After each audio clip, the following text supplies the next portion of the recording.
राम भाई सारा आप सभी का स्वागत है आपके अपने चैनल विलेजर फॉरेस्ट फाइनेंस पे एक और नई वीकली एनालिसिस वीडियो के साथ। जैसा कि आप सबको पता है आपके अपने चैनल विलेजर फॉरेस्ट फाइनेंस पे हर वीक एक वीकली एनालिसिस वीडियो आती है जिसका पैटर्न कुछ इस प्रकार होता है। पहले हम निफ्टी 50 की एनालिसिस करते हैं, फिर हम बैंक निफ्टी की एनालिसिस करते हैं, उसके बाद हम कुछ स्टॉक स्पेसिफिक देखते हैं या तो जिन्होंने पिछले वीक ब्रेकआउट दिया है या जो रेडी टू ब्रेकआउट स्टॉक है या जो को डिमांड जोन में ट्रेड कर रहे हैं या कुछ ऐसे स्टॉक है जिन्होंने पिछले वीक ब्रेकआउट दे दिया था और इस वीक जो ब्रेकआउट दिया था उसको रिटेस्ट करके और वो ऊपर की तरफ जाने की कोशिश कर रहे हैं। तो यही चीज़ हम आज आज के वीकली एनालिसिस वीडियो में देखेंगे। तो शुरू करते हैं आज की वीकली एनालिसिस वीडियो निफ्टी 50 के साथ। जैसा कि हम देख रहे हैं कि निफ्टी 50 ये जो 23,800 का ब्रेकआउट देने के बाद एक पोल एंड फ्लैग पैटर्न में बना रहा है, उसी में कंसोलिडेट कर रहा है। ये यहाँ पे निफ्टी 50 कंसोलिडेट कर रहा है।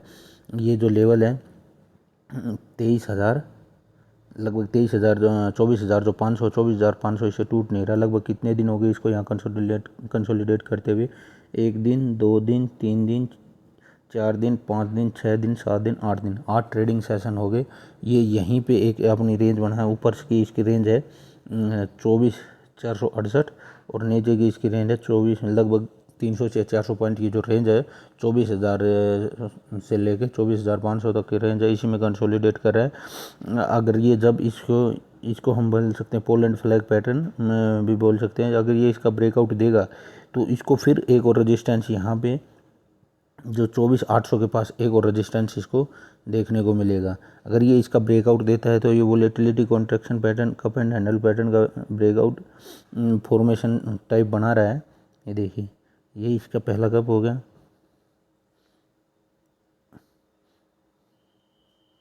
तकरीबन 5 से 6 महीने से कंसोलिडेट कर रहा है। इसी के लिए ये इसका जो हैंडल बोल सकते हैं, ये इसका हैंडल हो गया। अगर इसके हम लेवल देखेंगे जो सिंपली हमारे प्राइस एक्शन से हम लेवल निकालने की कोशिश करेंगे। अगर इसके लेवल निकालने की हम कोशिश करते हैं तो इसको जो लेवल है वो ऑल टाइम हाई के भी ऊपर इसके लेवल आ रहे हैं। जो निफ्टी का ऑल टाइम हाई है 26,000 लगभग 300 के पास इसका ऑल टाइम है। उससे भी ऊपर इसके लेवल निकल के आ रहे हैं 27,195। अगर अगले वीक हमें ये इसके ऊपर ब्रेकआउट दे देता है, क्लोजिंग दे देता है डेली बेसिस पे, तो इसमें हम एक एंट्री बन सकती है। और फिर यहाँ पे ये देखिए इसके बाद ये एक inverse head and shoulder pattern भी बना सकता है। जैसे ये जो 23,800 ये जो है यहाँ पे भी इसको रेजिस्टेंस मिल सकता है। अगर यहाँ पे कंसोलिडेट करके फिर ब्रेकआउट देता है तो फिर ये inverse head and shoulder pattern का ब्रेकआउट भी देगा। जैसे ये इसका लेफ्ट शोल्डर हो गया, ये इसका हेड हो गया। अगर यहाँ पे कंसोलिडेट करता है तो इसका राइट शोल्डर हो जाएगा। तो 24,800 के ऊपर भी आने वाले टाइम में ये पैटर्न हमें देखने को भी मिल सकता है, इनवर्स हेड एंड शोल्डर, जो कि एक रिवर्सल पैटर्न है। तो तकरीबन ये दिसंबर के बाद इस लेवल को ब्रेक करने की कोशिश कर रहा है। ये जो 23,800 का हमने एक इम्पोर्टेंट लेवल बताया था, इसको इसने क्रॉस कर दिया। लेकिन अभी ये क्या है, कूलिंग ऑफ टाइप बोल सकते हैं। ये देखो कितना भाग लिया ये भागा बहुत भागा। 21,700 से लेके ये लगा लो आप 24,600 तक ये भाग गया। 3,000 4,000 पॉइंट की जो इसने मूवमेंट दी है। तो आज जब भी कोई चीज़ कोई भी हो, आदमी हो चाहे हम हो, अगर ये भाग रहे हैं तो अब ये कूलिंग ऑफ कर रहा है। अगर इसको गिरना होता तो भागता और सीधा नीचे गिर जाता, लेकिन ये एक रेंज बना के कंसोलिडेट कर रहा है। ये अब ऐसे निफ्टी बताना चाह रहा है कि शायद निफ्टी में ऐसे चलूँगा। ये यहाँ पे भागा, यहाँ पे पोल एंड फ्लैग पैटर्न बना कंसोलिडेट कर रहा है, फिर भागेगा, फिर यहाँ पे पोल एंड फ्लैग पैटर्न बना के फिर कंसोलिडेट कर फिर भागेगा। तो इससे क्या है, जो इसका डाउन ट्रेंड था वो अभी चेंज हो जाएगा अप ट्रेंड में। पहले ये लोअर लो और लोअर हाई मार रहा था, अभी ये हायर हाई और हायर लो मारता चला जाएगा। तो इसका ट्रेंड बदल के अप ट्रेंड में हो जाएगा। तो ये था निफ्टी। अब हम बैंक निफ्टी के देखते हैं।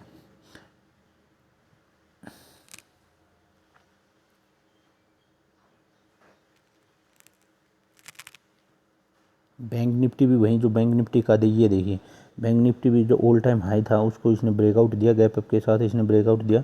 लेकिन बैंक निफ्टी भी वहीं पोल एंड फ्लैग ये बना के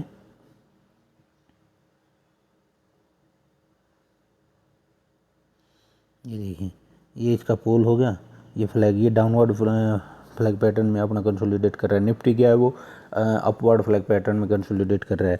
ये यहाँ पे अपना जो ब्रेकआउट इसने दिया था उसको रिटेस्ट करने आया, रिटेस्ट करके चला गया और वह ऊपर की तरफ रिटेस्ट करके इसने इस ब्रेकआउट को पूरा रेस्पेक्ट किया और ब्रेकआउट देने के बाद इसको रिटेस्ट करके ऊपर की तरफ चला गया। लेकिन ऊपर इसको यहाँ पे फिर से रेजिस्टेंस मिल रहा है 56,000 आसपास, 56,000 के आसपास इसको बार बार रेजिस्टेंस मिल रहा है, 2-3 बार रेजिस्टेंस मिल लिया।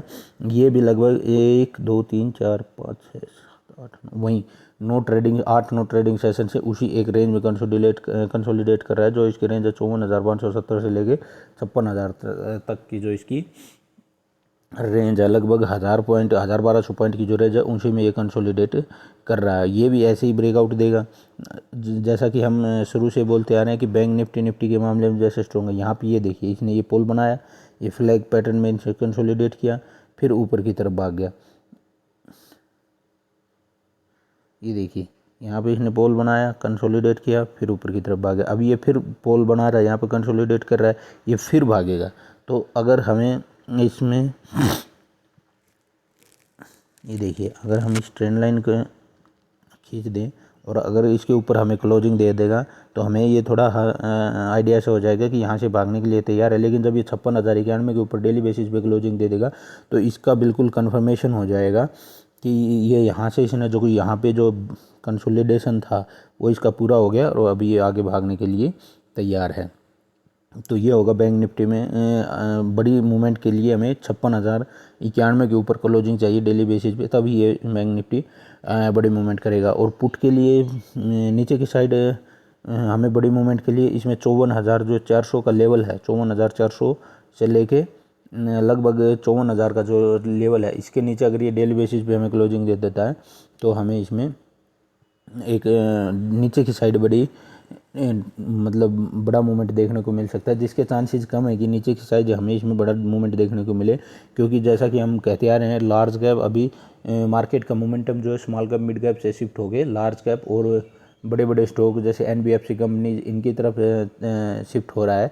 रिलायंस देखिए, रिलायंस 1120 1100 1150 लेके 1400 1450 तक भाग गया। अभी लार्ज कैप में हमें ज़्यादा पैसा बढ़ता दिख रहा है। अभी रिलायंस को ही देख लेते हैं। रिलायंस सबसे बड़ी कंपनी है इंडिया की मार्केट कैप के हिसाब से। अमूमन लार्ज कैप स्टॉक इतना स्पीड से नहीं भागते हैं। ये देखिए, इसने भी जो ब्रेकआउट दिया वोलेटिलिटी कॉन्ट्रैक्शन पैटर्न के हिसाब का ब्रेकआउट दे दिया है। ये देखिए, लगभग 3 अक्टूबर का जो लेवल था वही इसने यहाँ पे टेस्ट किया।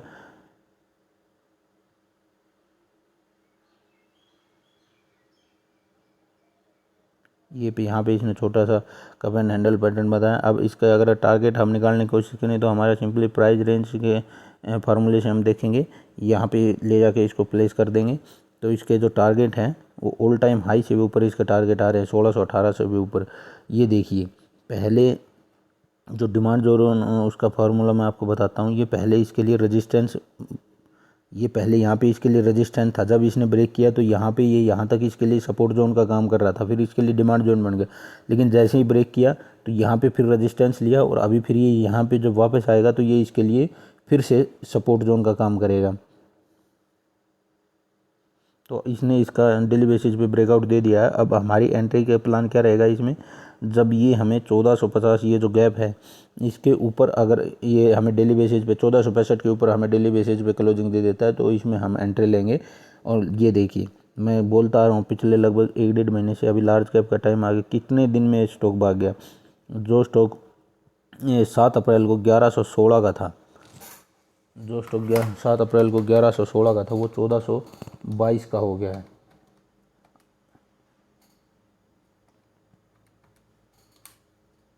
लगभग इसने हमें 25 से 30% का, लगभग 27% का रिटर्न हमने इसने बना के दिया है। लगभग 1 महीना भी नहीं हुआ है स्टॉक को। तो हम कहते आ रहे हैं कि लार्ज कैप में पैसा बनेगा। और वॉल्यूम भी देखिए, वॉल्यूम भी आप देखिए, 17.535 मिलियन वॉल्यूम देखिए, बीच में बड़े वॉल्यूम बन रहे हैं। तो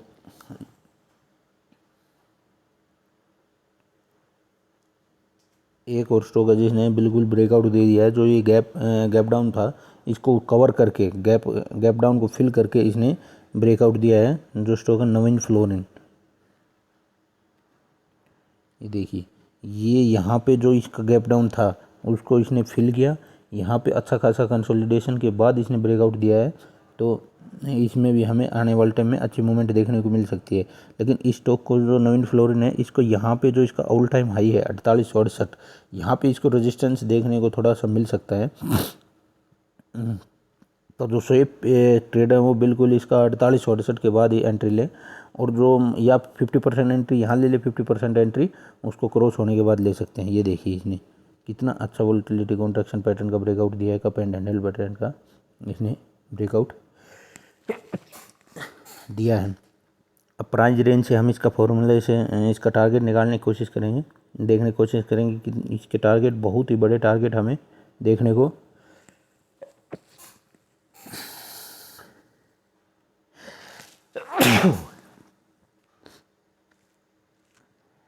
ये देखिए, इसमें तकरीबन हमें 6200 तक के लेवल हमें इसमें देखने को मिल सकते हैं। अब ऐसे ही एक स्टॉक, बहुत ही अच्छा स्टॉक, बहुत ही शुक्रवार को बहुत ही भागा, उस स्टॉक का नाम है फोर्स मोटर्स।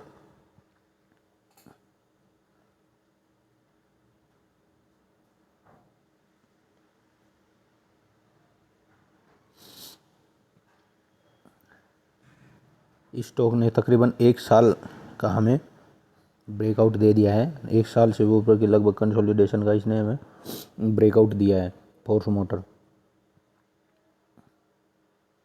और ब्रेकआउट भी दिया है। ये देखिए कितनी बड़ी कैंडल के साथ इसने हमें ये जो रेंज है इसका ब्रेकआउट दिया है।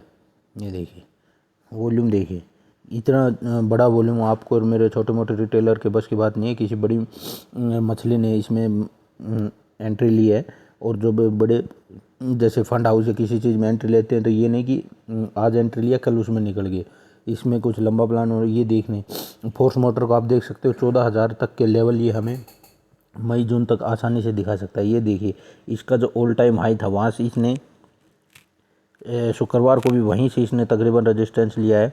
जो इसका ऑल टाइम है 10,238, और इसने शुक्रवार को हाई मारा था 10,196 का, लगभग 10,200 के पास इसको रेजिस्टेंस मिल सकता है। अब ये स्टॉक क्या है, यहाँ पे इसने कंसोलिडेट करके ब्रेकआउट दिया। अब यहाँ पे कंसोलिडेट करके अगर ब्रेकआउट देता है तो 14,000 तक के लेवल हमें फोर्स मोटर में आसानी से देखने को मिल सकते हैं। अब ऐसे ही एक दो स्टॉक मैं आपको बताता हूँ जो ब्रेकआउट विद रीटेस्ट है। जैसे मनोरमा है, Manorama industry, health care global एक स्टॉक है, वो क्या ब्रेकआउट दे के वो अब रीटेस्ट करके भी चले गए। ये देखिए, मनोरमा इंडस्ट्री ने कप पैटर्न का, इसको हम बोलते हैं कप पैटर्न, इसने ब्रेकआउट दिया, और ये देखिए ये ब्रेकआउट दे के ऊपर गया। और फिर जैसे कि हम बार बार डिस्कस करते हैं, कोई स्टॉक जैसे यहाँ पे रेजिस्टेंस के पास कंसोलिडेट करके ब्रेकआउट देता है तो उसके चांसेस कम होते हैं कि वो रिटेस्ट करने आए। लेकिन इसने पैराबोलिक ब्रेकआउट दिया तो इसके चांसेस बढ़ गए कि रीटेस्ट करने आएगा। वहीं हुआ, ये यहाँ पे रीटेस्ट करने आया, स्टॉक रीटेस्ट किया और फिर ऊपर की तरफ अपना चाल पकड़ लिया। तो मनोरमा इंडस्ट्री एक ब्रेकआउट प्लस रिटेस्ट जिसने कर लिया वो स्टॉक है। अगला स्टॉक ऐसा ही एक ब्रेकआउट प्लस रिटेस्ट है, health care global.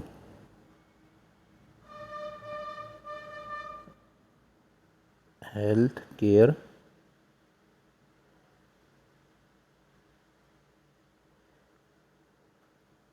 Health care global,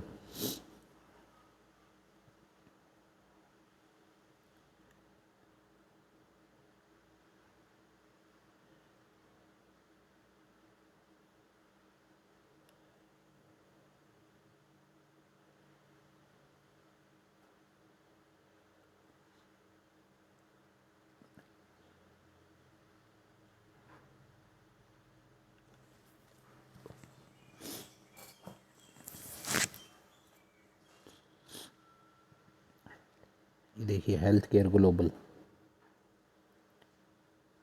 इसका हम डेली फ्रेम का चार्ट देखेंगे।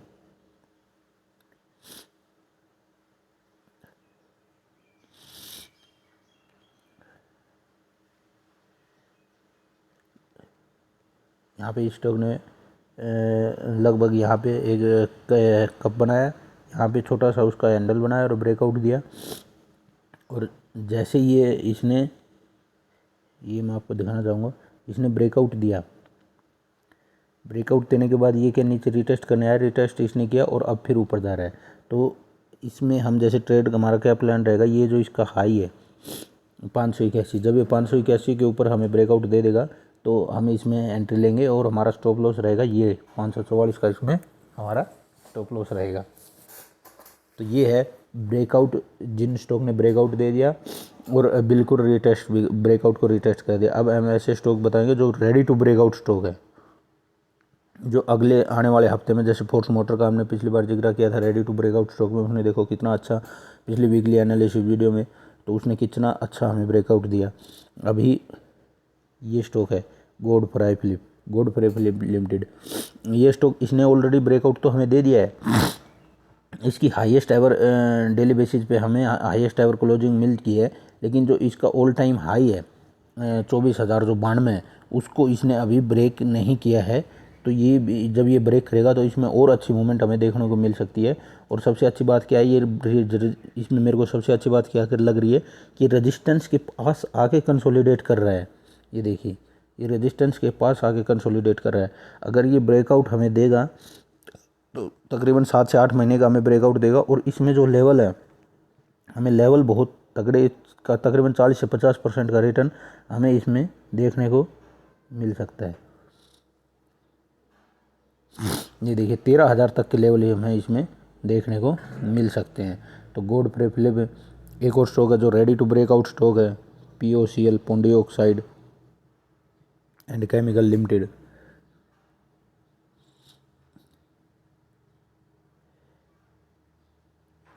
ये देखिए, इसको हम बोलेंगे तकरीबन वहीं 4 से 5 महीने की ये कंसोलिडेशन का हमें ब्रेकआउट देने के लिए तैयार है। यहाँ पे इसका जो लेवल है, जो रेजिस्टेंस है, वो 832 का रेजिस्टेंस है। 832 पे इसको बार बार रेजिस्टेंस मिल रहा है। और ये देखिए यहाँ पे ये एक पैटर्न और बना रहा है जिसको हम inverse head and shoulder pattern बोलते हैं, जो कि एक रिवर्सल पैटर्न है। तो ये भी बहुत अच्छा स्टॉक है, इनको भी आप रडार पे रख सकते हो, जो रेडी टू ब्रेकआउट स्टॉक है। और एक स्टॉक और है जैसे जिन्होंने ब्रेकआउट दिया है, E2E एक स्टॉक है जिसने डार्विश बॉक्स पैटर्न का ब्रेकआउट दिया है। बहुत ही डाउन ट्रेंड में रहा ये स्टॉक, जो स्टॉक कभी 5500-5400 का होता था, उस स्टॉक ने तकरीबन 1700-1600 तक के लो का दिखाया। लेकिन अभी इसने एक, हमें क्या स्ट्रेंथ दिख रही है, इसने अपना हाई, ये देखिए, इसने जो डार्विश बॉक्स पैटर्न का अपना, ये देखिए, जो इसने एक रेक्टेंगल में कंसोलिडेट किया, उसका इसने ब्रेकआउट दे दिया और अपर सर्किट के साथ इसने ब्रेकआउट दिया है। दूसरा स्टॉक है प्रीवी स्पेशलिटी केमिकल, ये हमने शॉर्ट्स में भी इसको डिस्कस किया है आपके साथ। ये देखिए, इसने वोलेटिलिटी कॉन्ट्रैक्शन पैटर्न का अपना ऑल टाइम हाई का ब्रेकआउट दिया, और वो भी कौन से पैटर्न के साथ दिया है, ऑल टाइम हाई का तो नहीं दिया इसने, मैं आपको वीकली टाइम फ्रेम पे अगर ले जाके दिखाना चाहूँगा। ऑल टाइम हाई का तो ब्रेकआउट इसने नहीं दिया, लेकिन लगभग 2 साल बाद इसने ब्रेकआउट दिया है। और वो ब्रेकआउट भी किसका दिया है, वोलेटिलिटी कॉन्ट्रैक्शन पैटर्न, जो कि एक बहुत ही अच्छा पैटर्न है, जो बहुत ही अच्छा वर्क करता है। ये देखिए, इसके भी टारगेट क्या बहुत बड़े टारगेट आ रहे हैं। अगर हम इसमें सिंपल प्राइस रेंज से इसका टारगेट निकालने की कोशिश करेंगे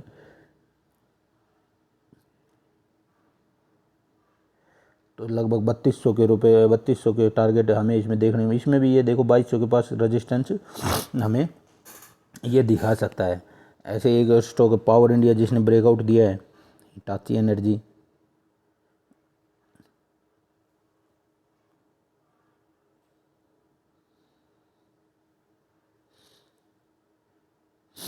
ये देखिए वीकली टाइम फ्रेम पे इसने ट्रेंड लाइन का ब्रेकआउट दे दिया है हमें। और डेली टाइम फ्रेम पे मैं आपको दिखाऊंगा तो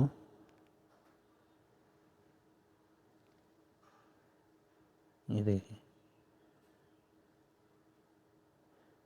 डेली टाइम फ्रेम पे भी इसने ब्रेकआउट दे दिया। अभी इसको रेजिस्टेंस मिल सकता है, तो यहाँ पे 15,667 के पास इसको रेजिस्टेंस मिलेगा, और वरना स्टॉक अपने एक बहुत ही अच्छा मूवमेंट दिखाएगा। ये देखो डिमांड जोन का जो हम कंसेप्ट डिस्कस करते हैं आपके साथ, कितना अच्छा वर्क किया। ये बार बार डिमांड जोन से, अपने डिमांड जोन से बार बार इसमें आ रहा है, और डिमांड जोन से बार बार सपोर्ट लेके 10,000 का इसका लगभग 9600 लेके 11,000 तक का जो इसका 2,000 पॉइंट का डिमांड जोन है, बार बार एक बहुत ही अच्छा इसके लिए सपोर्ट का काम कर रहा है, और बार बार वहीं से रजिस्ट्रेशन सपोर्ट लेके ये ऊपर चला जा रहा है। तो ये थी आज की अपने चैनल पे विलेजर फौजी फाइनेंस पे वीकली एनालिसिस वीडियो। आप लोगों को कैसी लगी?